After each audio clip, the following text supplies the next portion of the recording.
होलिका उत्सव समिति के इस शोभा यात्रा कार्यक्रम में अपनी शुभेच्छा प्रदान करने के लिए यहां पर उपस्थित जगत गुरु सतवा बाबा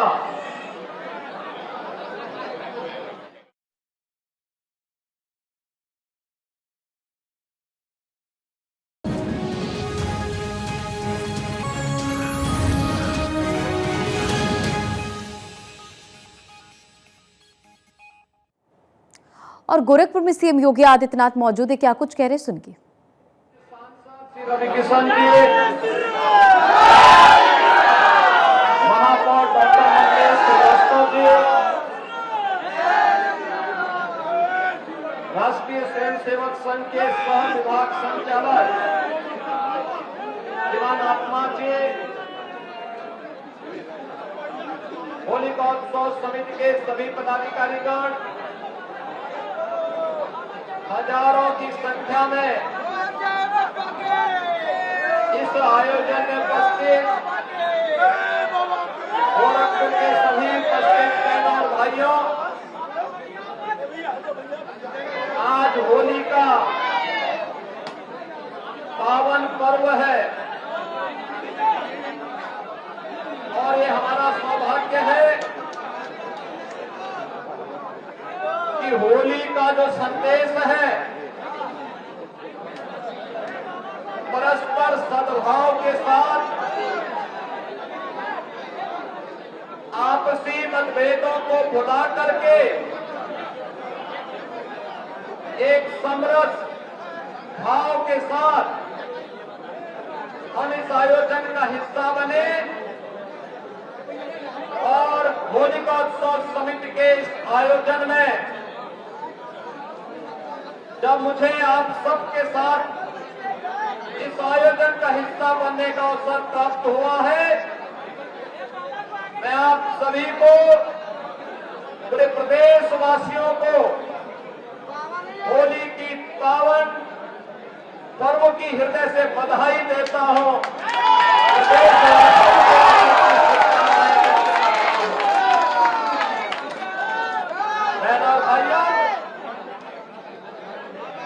पर्व और त्योहारों की ऐसी परंपरा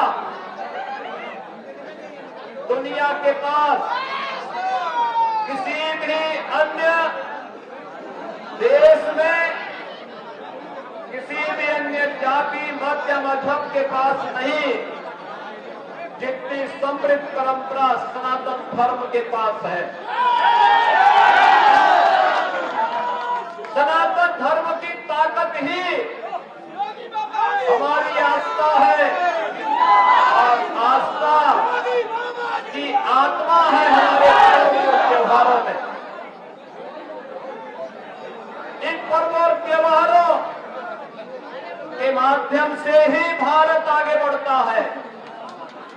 पूरे देश के अंदर उत्तर से दक्षिण तक, पूरब से पश्चिम तक वर्ष भर उत्साह और उमंग के साथ इन उत्सवों के साथ जुड़ने का अवसर भारतवासियों को प्राप्त होता है और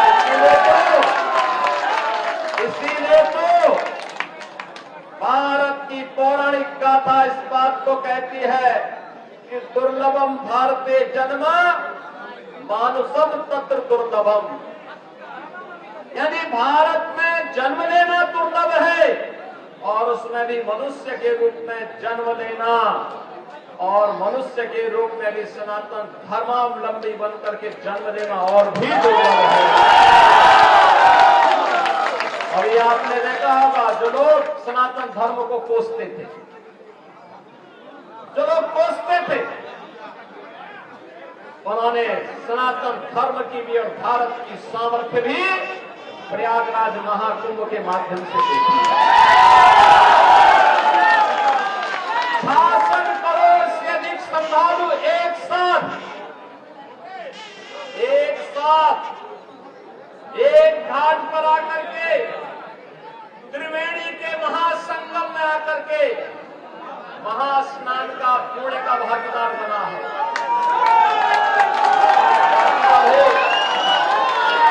न कोई क्षेत्र का भेद, न कोई वर्ण संप्रदाय का भेद,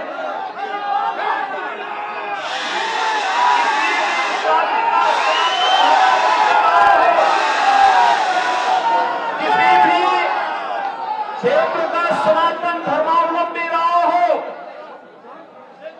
किसी भी भाषा का सनातन धर्मावलंबी रहा हो, भारत में रह रहा है तो, भारत के बाहर है तो, आकर के मां गंगा, मां यमुना और मां सरस्वती की प्रेम त्रिवेणी में आस्था की पावन डुबकी लगा करके पुण्य का भागीदार बना है और अपने जन्म और जीवन को धन्य धन्य कह करके सभी को साधुवाद दे करके व्यवस्था से लोगों के प्रति साधुवाद दे करके फिर अपने गंतव्य की ओर प्रस्थान कर दिया। अद्भुत आयोजन था, अद्भुत आयोजन था। और बहनों और भाइयों, दुनिया विस्मयकारी भाव के साथ, दुनिया कौतूहल की निगाहों के साथ, दुनिया इसे इस अकाल्पनिक अविस्मरणीय और अद्भुत घटना को देख करके भौचक थी। लेकिन सनातन धर्म के अनुयायी उत्साह और उमंग के साथ तब भी थे जब प्रयागराज की धरती से एकता का संदेश गूंज रहा था और उसी एकता के संदेश को लेकर के होली जैसे पावन पर्व को हमें आगे लेकर के चलना है।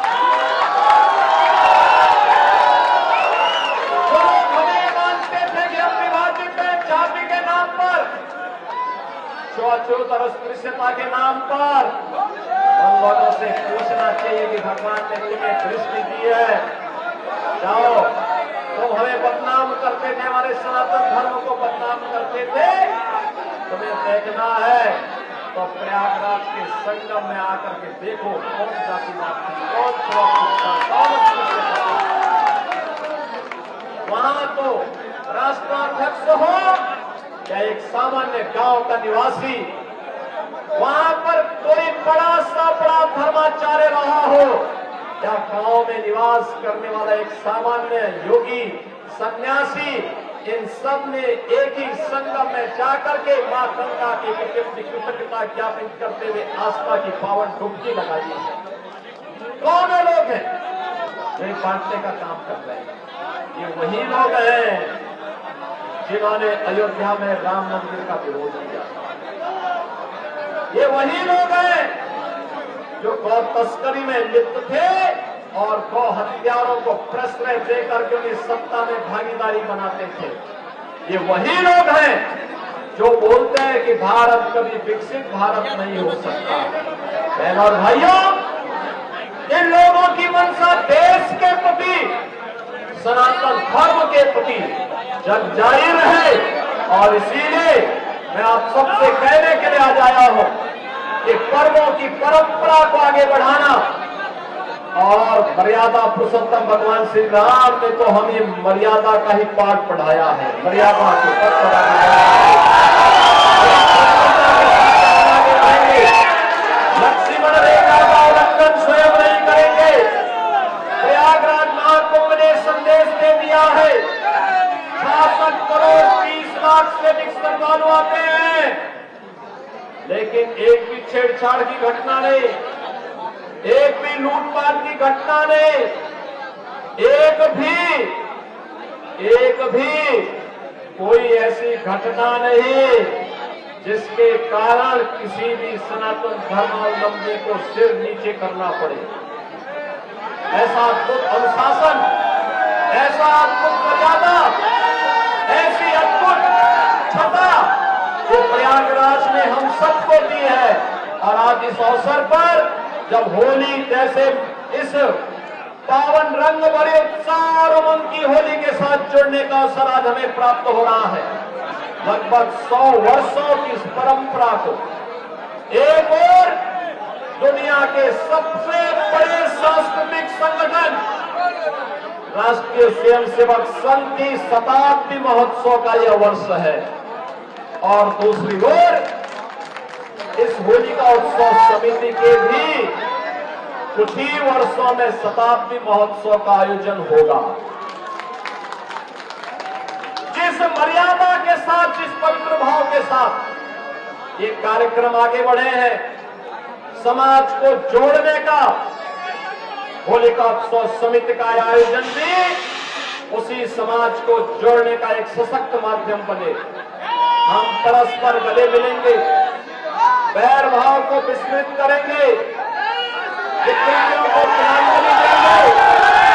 आपने होलिका दहन का कार्यक्रम करके साबित किया है, हजारों वर्षों की इस परंपरा के साथ जुड़ करके, कि अगर हमारा कोई किन्हीं कारणों से कोई अहंकार आ गया, कोई छल और चपू का भाव हमारे मन में आ गया, हम उसे तिलांजलि दे करके पूरी तरह उसको भस्म करने का काम करेंगे, जैसे होलिका दहन के कार्यक्रम के माध्यम से किया गया।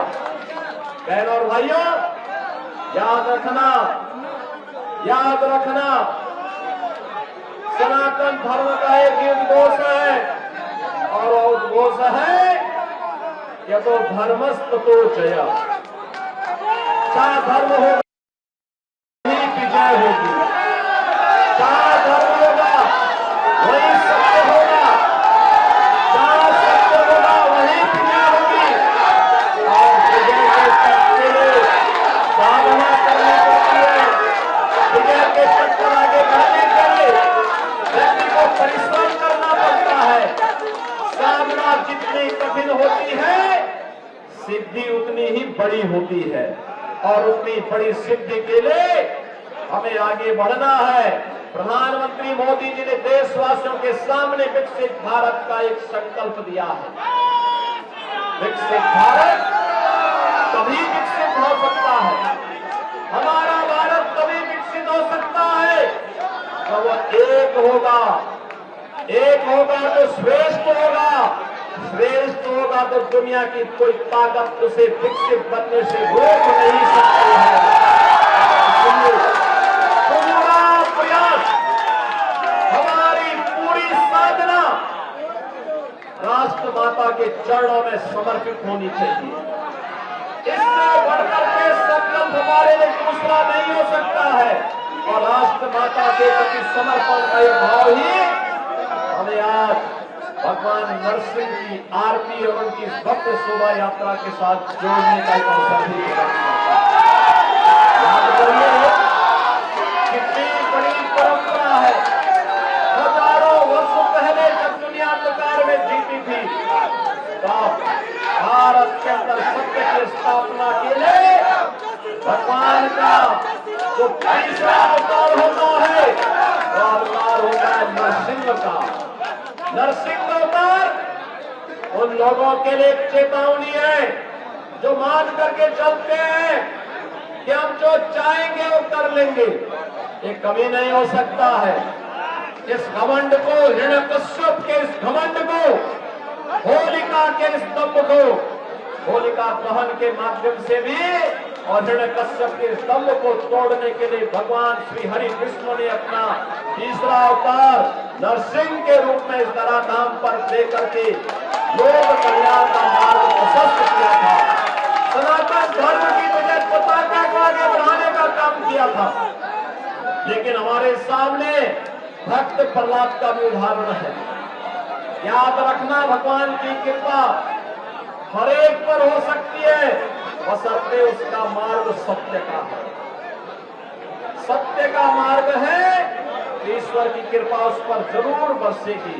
भक्त प्रहलाद ये स्वयं एक ऐसे कुल में पैदा हुए जिस कुल में उसका बाप स्वयं, उनके पिता स्वयं, हिरण्यकश्यप स्वयं नास्तिक था, श्री हरि विष्णु पर विश्वास नहीं करता था, उनकी अवमानना करता था। लेकिन प्रहलाद ने ठीक इतर अब से अलग हट करके, उससे अलग हट करके भगवान की भक्ति को माना। यानी भगवान की भक्ति का मतलब राष्ट्र भक्ति का मार्ग प्रशस्त किया, और राष्ट्र भक्ति के माध्यम से अपना जन्म और जीवन समय करके आने वाली समय के बारे में उस पीढ़ी के लिए प्रेरणा बन गई। उसी प्रेरणा का केंद्र बिंदु हम सबको बनना है अपने देश के लिए। और इसी भाव के साथ होली के इस पावन पर्व के साथ हमें जुड़ने का अवसर प्राप्त हो रहा है। आज के इस अवसर पर मैं आप सभी नागरिकों को, पूरे प्रदेशवासियों को होली की बधाई देता हूं।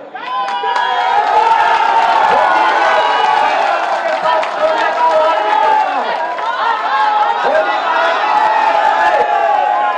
होली का एक ही संदेश है कि एकता से ही अखंड रहेगा ये देश। होली का है एक संदेश, एकता से ही अखंड रहेगा ये देश और अखंड रहेगा तो एक भारत श्रेष्ठ भारत की कल्पना साकार होगी। महाकुंभ और होली के इस संदेश को घर घर तक हम पहुंचाने का कार्य करेंगे। इस विश्वास के साथ मैं आज के इस अवसर पर एक बार फिर से आपको होली की बधाई देता हूं। होली की शुभकामनाएं आप सबके प्रति देशवासियों के प्रति व्यक्त करता हूं और विश्वास करता हूं कि यह उत्साह और उमंग हमारे जीवन में सकारात्मक बदलाव ला करके अपनी मातृभूमि के प्रति श्रद्धा और समर्पण के साथ जुड़ने का कार्य करेंगे। आप सबके प्रति मेरी मंगलमय शुभकामनाएं। धन्यवाद। जय जय श्री राम। जय जय श्री राम। जय जय श्री राम।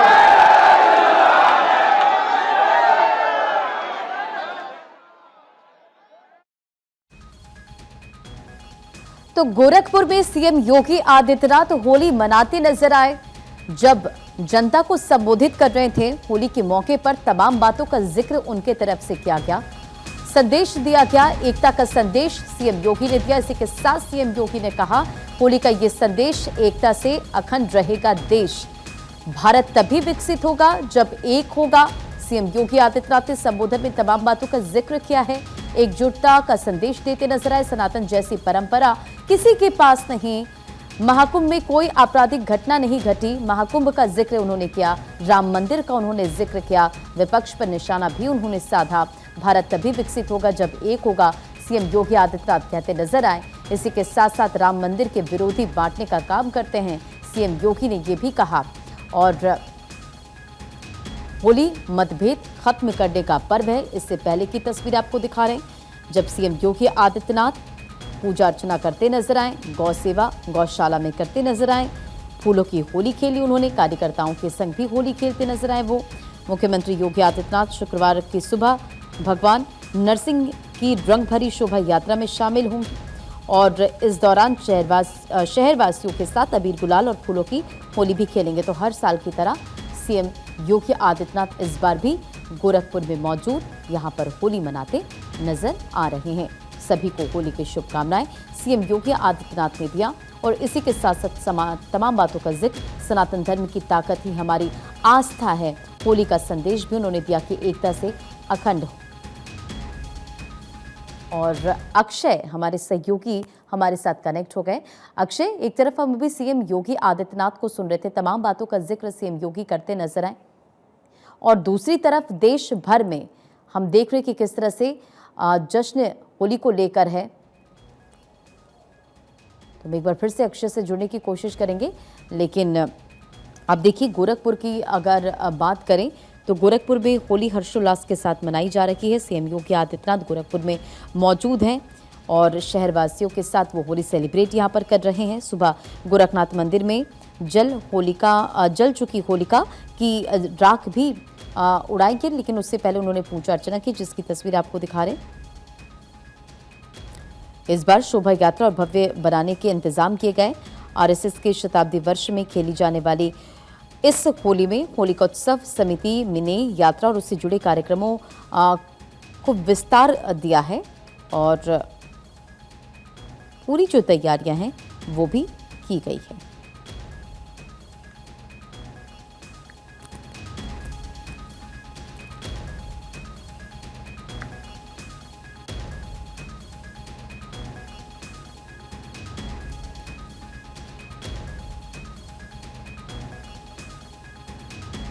सनातन जैसी परंपरा किसी के पास नहीं। सीएम योगी आदित्यनाथ ने कहा, जहां धर्म होगा वहीं विजय होगी।